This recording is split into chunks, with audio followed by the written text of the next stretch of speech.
ये कहानी है रवि की। रवि एक मिल में काम करता था।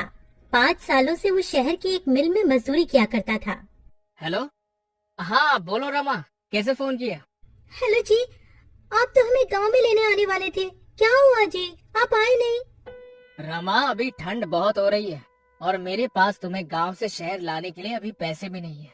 तुम कुछ दिन और रुक जाओ वहाँ। क्या कहा आपने? ऐसा मत बोलिए, आप कब से बोल रहे हो कि हमें लेने आओगे? दीपू मुन्नी भी रोज आपका इंतजार करते हैं। सुनिए जी, अगर आप कहें तो मैं खुद ही आ जाऊं क्या आपके पास बच्चों को लेकर? मेरे पास कुछ पैसे पड़े हैं, आप जो भेजते थे मैंने उसमें से बचाए हैं। अगर ऐसा है तो फिर आ जाओ, और तुम्हारे पास घर का पता तो है ही, वहाँ ही चले जाना। रमा अपने दोनों बच्चों को लेकर गांव से शहर के लिए निकल जाती है। उसके साथ उसकी बहन दिव्या भी होती है। रमा के माता पिता की मृत्यु के बाद अब वो बेचारी कहाँ जाती, इसलिए रमा उसे अपने साथ ही ले लेती है। ठंड का समय चल रहा था, दिसंबर का महीना, जिसमें कड़ाके की ठंड पड़ती है। रात होते ही रवि मिल से अपने घर को निकलता है। अरे यार, आज तो कुछ ज्यादा ही ठंड पड़ रही है। हाँ यार रवि, ये ठंडी ठंडी हवाएं और चारों तरफ पड़ती हुई धुंध, बहुत सी ठंड है भाई। चल जल्दी जल्दी घर चलते हैं। रवि अपने घर पहुंचता है। वो एक झोपड़ी में रहता था। रवि अपने बच्चों को देखकर बहुत खुश हो जाता है। वहीं वो अपनी साली दिव्या को भी देखता है। अरे दिव्या, तुम यहाँ? ओह अच्छा, याद आया। कोई बात नहीं, अब तुम हमेशा ही हमारे साथ रहना। पापा, मुझे आपकी बहुत याद आ रही थी। हाँ पापा, आप हमें लेने क्यों नहीं आए? बच्चों, मुझे थोड़ा सा काम था। तुम दोनों ने कुछ खाया? हाँ जी, मैंने दाल चावल बनाए थे। आप भी हाथ मुंह धो लो, मैं आपके लिए भी खाना लगा देती हूँ। खाना पीना खाने के बाद सभी लोग फर्श पर सो जाते हैं। यहाँ रवि के पास बस एक ही कंबल होता है। अब पांचों लोग नींद में उस कंबल को अपनी अपनी तरफ खींचते हैं। एक तरफ रमा और रवि लेटे हुए थे, दूसरी तरफ दोनों बच्ची और दिव्या लेटी हुई थी। रमा को ठंड लग रही होती है तो वो सारा कंबल अपनी ओर खींच लेती है। ठंड तो उस समय सबको लग रही होती है, ठंड जो इतनी कड़ाके की पड़ रही होती है।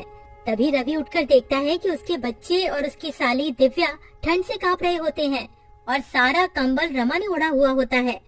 रमा, उठो उठो जल्दी। क्या हुआ जी, आप जाग क्यों रहे हो? वहाँ देखो। रमा अपने बच्चों और बहन की तरफ देखती है और वो घबरा जाती है। उसके बच्चे और बहन ठंड से कांप रहे होते हैं।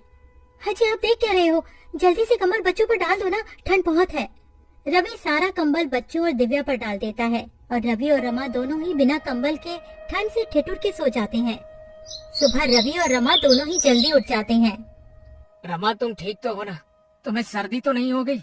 रात को बहुत ज्यादा ठंड थी, मैं इसीलिए तुम सबको यहाँ नहीं बुलाना चाहता था। मेरे पास तुम्हें ठंड से बचाने के लिए कपड़े भी नहीं है, मुझे माफ कर दो। हाँ जी, आप क्यों माफी मांग रहे हो? आप चिंता मत करो, मैं बिल्कुल ठीक हूँ। आप तैयार हो जाइए, आपको मिल भी तो जाना है। मिल जाते हुए रवि परेशान सा लग रहा होता है।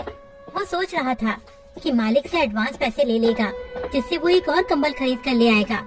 लेकिन जब वो मिल जाकर देखता है तो मिल में जोरों की आग लगी हुई होती है। वो अपने दोस्त प्रीतम से पूछता है, प्रीतम, ये मिल में आग कैसे लग गई है? ये कैसे हुआ? अरे क्या बताओ यार, शॉर्ट सर्किट हो गया और मिल में आग लग गई।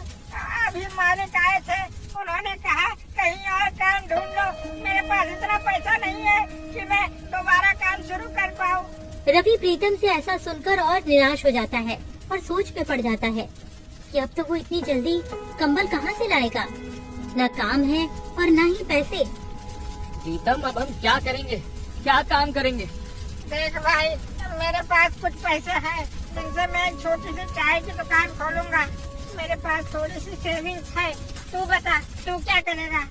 पता नहीं यार, मेरे पास तो पैसे भी नहीं। जितने पैसे यहाँ से मिलते थे वो पैसे तो मैं अपने गांव भेज देता था।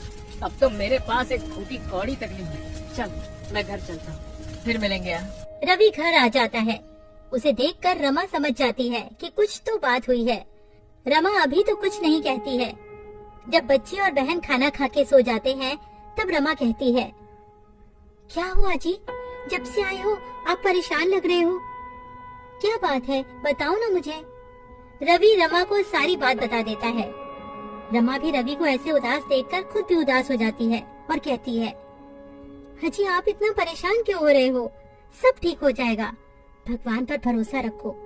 मेरे पास कुछ पैसे बचे हैं, उनसे आप थोड़ी सी रुई और कपड़ा ला देना। मैं उससे एक रजाई बना लूंगी। उसके बाद आप काम ढूंढने चले जाना। सुबह होते ही रवि रमा को रुई और कपड़ा देकर वहाँ से चला जाता है और रमा रुई को कपड़े में भरकर रजाई की तरह सिल रही होती है। तभी दीदी क्या हुआ, सब ठीक तो है ना? जब से हम यहाँ आए हैं जीजा जी कुछ दुखी से रहते हैं, क्या उसकी वजह मैं हूँ? अरे दिव्या तू पागल है क्या? ऐसा कुछ भी नहीं है। तू तो जानती है ना तेरे जीजा जी तो ऐसे नहीं है जैसा तू सोच रही है। वो तो उनकी मिल में आग लग गई है, वो इसीलिए परेशान है।